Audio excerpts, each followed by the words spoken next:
Fellow freeloaders, I welcome you back to the most ridiculous series I've made so far, but also a mission that I embrace wholeheartedly. I welcome you back to the Freeloader Challenge.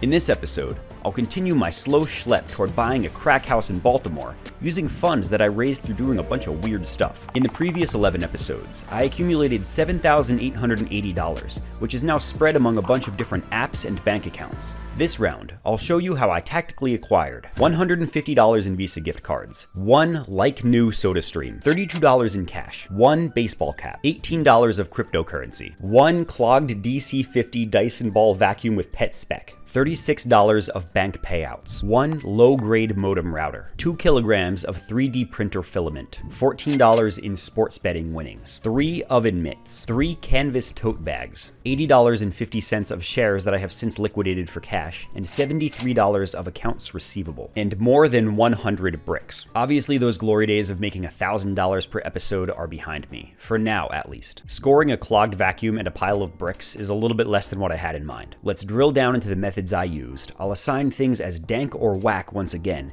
and to talk about how I'm going to get this challenge back to over $1,000 per episode. First, I once again reintroduce the broker Moomoo, who loves you guys so much that they have decided to increase their free share offering to 17 shares with this sponsored video. This community of freeloaders has so far pulled 2,250 free shares from Moomoo, so I once again congratulate the freeloaders. This broker allows Americans and Australians greater access to the mainland Chinese, Hong Kong, and Singapore stock markets, so that you can go long or short these emerging economies. And of course, you can always trade US equities as usual. Trades are commission-free. The real kicker for Moomoo is their free share promotion, which they have recently increased. Based on the amount you deposit, you can get 1 free share for a $0 deposit just opening the account, or 17 free shares for a $1,000 deposit. If you deposit at least $100, then 2 of those shares can be liquidated immediately. The rest of the free shares can only be liquidated after 60 days have passed. You don't have to invest your $1,000 deposit. You can leave it as cash if you want to,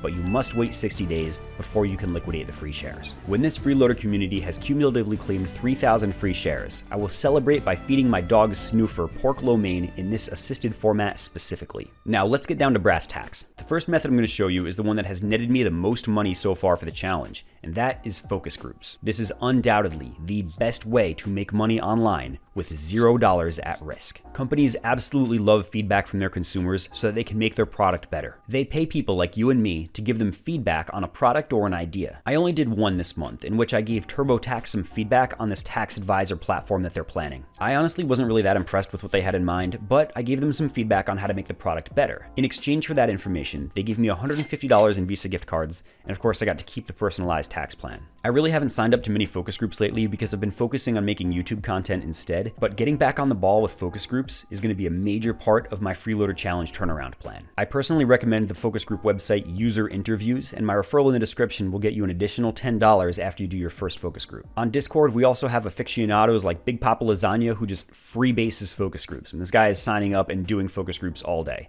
He also wrote up a couple of good guides that can help you get started. Find us on Discord, we'll get you rolling. I recommend focus groups in the strongest possible terms. This is absolutely dank. Next up is something that I've had mixed results with. Rummaging through trash receptacles to find valuable loot. I've done this several times in the past, and I was initially successful by being able to make a few $100s by pulling copper from a grocery store's dumpster while they were going through a remodel. But since then, I've been unable to replicate those results. Foraging for food in commercial dumpsters has been a failure, and rummaging through McDonald's trash cans to find discarded aluminum is no basis for a side hustle. But several trash ninjas in the comments section have recommended that I flip my game and rifle through residential trash instead. I was really skeptical, but I gave it a shot. And in my first go around, just walking around my own neighborhood, I filled 2 IKEA bags with aluminum cans for scrapping and picked up some goodies. My neighbor was throwing away this Dyson DC-50 pet spec Uber vacuum because she thought it was broken. I took it with me, and on closer inspection later, I found out that it was just clogged with her hair. It was pretty gross, but I did get it working again. And brand new, these things go for like $1,000. I'm trying to sell it right now for a couple $100s. I also found this new, still in the box SodaStream. I asked my neighbor why he was getting rid of it, and he said that he didn't like the flavor, but he also lost the receipt so he couldn't return it. So I liberated it from the trash, and since it's been used precisely nicely once, I should be able to sell it for maybe 30 bucks. This left the aluminum cans and a couple of items that I could scrap. I thought this thing was a huge toaster, but it's actually a broken wine cooler. And this Wi-Fi router is also pretty worthless. I wasn't expecting a whole lot from the scrapyard when I brought this in, but I was expecting, between the aluminum cans and these appliances, I was expecting a little bit more than the $12 that they handed me. However, I also asked politely for merch, and they gave me this branded baseball cap. The bigger prizes should be from liquidating this vacuum and soda stream, but it's a lot harder to sell things online than I was expecting. Craigslist is just filled with crackheads and it's getting almost no engagement. The local Facebook buy-sell groups are pretty much dead, and Facebook Marketplace is so filled with scams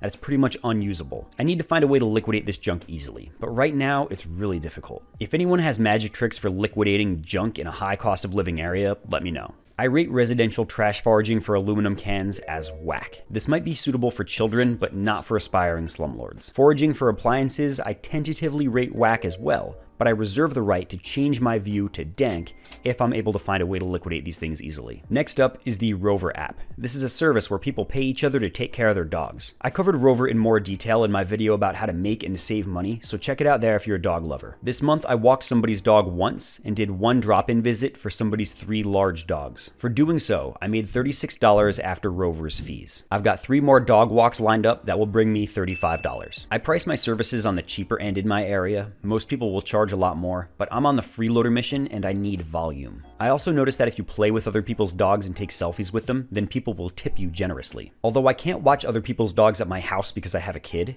if you can do that, you can very easily make $40 per day per dog. If you're willing to watch 2 dogs at a time, then making $500 a week is not out of the question. For me, I'll have to be happier with the smaller amounts. In any case, I rate Rover as dank, and I look forward to the occasional payouts. Next on the docket is getting free items from Amazon. I cover this in depth in the same video as Rover, so I won't get into the details here. But in short, companies that want to rank higher for certain keywords on Amazon will give their buyers 100% rebates on PayPal so that the business can gain some momentum. I have a pile of junk in my guest room that I've accumulated over several months by using this method, but I still can't figure out a good way to liquidate it, so I've really slowed down on building this inventory. So far, the only thing I've been able to sell out of my inventory has been this generic nail gun, which I sold for 20 bucks. This month, I only collected a 2-kilogram roll of 3D printer filament that I gave to my neighbor. I do recommend that you take a look at this, but always remember to check the Amazon refund policy before you purchase any items. Although I haven't had any problems getting reimbursed by the vendor, I always make sure that I can send the item back to Amazon and get my normal refund if I do run into any issues. And of course, if the vendor requires a review, don't give 5-star reviews to a bunch of junk. Send the item back if it's a piece of garbage. I can't tell you where to find rebate items in this video because the group that facilitates this doesn't want me flooding them with YouTube viewers. However, you can find more information about this in the pinned comments of the Freeloader channel in my own Discord. I rate the Amazon rebate method as dank, but it would be danker if I were able to find a way to sell this stuff. Next up is stake.us. This is a gambling website that uses a legal loophole to not be formally recognized as a gambling website. Since this is not formally recognized as gambling, you can do this all across the US and even in parts of the world where gambling is outright illegal. But the legal loophole that Stake uses to avoid regulation is the same loophole that we will exploit on Stake. Stake.us or stake.com outside the US looks like a regular rigged online casino. You deposit crypto, and then you gamble on rigged games until you lose your crypto. Let's just watch an example of how this can go wrong. One more. Ouch. Owie. Owie. What am I doing? What am I doing? Oh my god, I'm done. We obviously don't want to be like this guy, but to make sure that Stake is not a gambling website and instead recognized as a social media website, they needed to make sure that everybody can participate in all of their website services, even if they don't put up their own money. Therefore, they give you $1 a day to play with. Now, they hope that you gamble it, get hooked, deposit your own crypto, and lose that. But instead, we are just going to claim our $1 per day and not gamble it. To claim our daily dollar, we're going to go up to Wallet, hit Daily Bonus, and hit claim. We're going to cash it out once we've reached the minimum withdrawal, which is effectively $50 withdrawable as Ethereum. And I know this works because I've done it before. And I already know what you guys are going to say. Mikey, $1 a day? That's ass. What the hell am I going to do with $1? Well, let's put it into the perspective of Coca-Cola shares, because I know a lot of dividend investors like to buy Coca-Cola. Stake will bring you $122 a quarter if you claim it daily. To make $122 a quarter with Coca-Cola dividends, you need 265 shares. At $60 a share, that's almost $16,000 worth. Of course, your stake balance isn't going to grow the way Coca-Cola shares appreciate.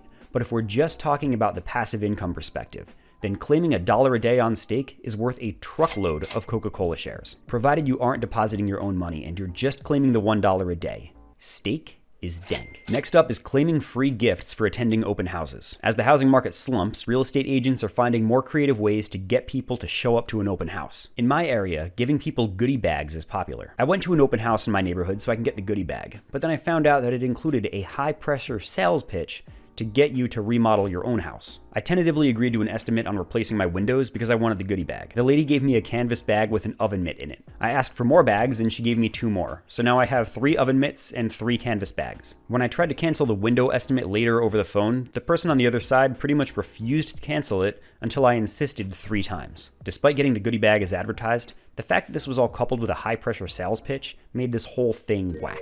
Next up is removing debris from abandoned houses. In my neighborhood, a renter suffered friendly eviction by mutual agreement with prejudice. When some contractors came to repair the house, I offered to remove debris for free, provided I got to keep it for my own nefarious purposes. Of course, they agreed. I'm not quite sure they knew what they were agreeing to, but they let me poke around. I took over 100 bricks, which I can use to improve my own backyard. This did go according to plan. But this is not freeloading. It was a lot of work to move these bricks, and it's also not repeatable. If you have a convenient opportunity like I did, it might be worth poking around. But this does not really fit the freeloader bill, and therefore, this is whack. Next up is sports betting. This is another one that I've talked about several times before, and initially I had some fantastic success by using arbitrage provided by a service called OddsJam. And people told me if I keep doing this, I'm gonna get the size of my bets limited because these sports books do not like winners. I didn't believe them, but sure enough, I got limited on Hard Rock and DraftKings, which were my 2 best sports books. I panicked and stopped immediately because I didn't want to get limited on all the others too. The better method is to use positive expected value betting. With plus EV, you're only betting on the lines where the sportsbook isn't giving itself an edge due to otherwise low interest in the wager. You likely won't get limited, but this does involve risk, which is why I spent months making trivially small bets, less than $1 each, until I was sure that I had this method down. OddsJam and Discord users Leafy Greens and Nick Daly also gave me some coaching that proved useful. Now that I feel like I have this technique down, I'm going to start making content on it. But until then, sit tight. My very small bets did net me $14, but as I ramp this up in future episodes, that number will increase. I expect positive EV to become a major factor in the scalability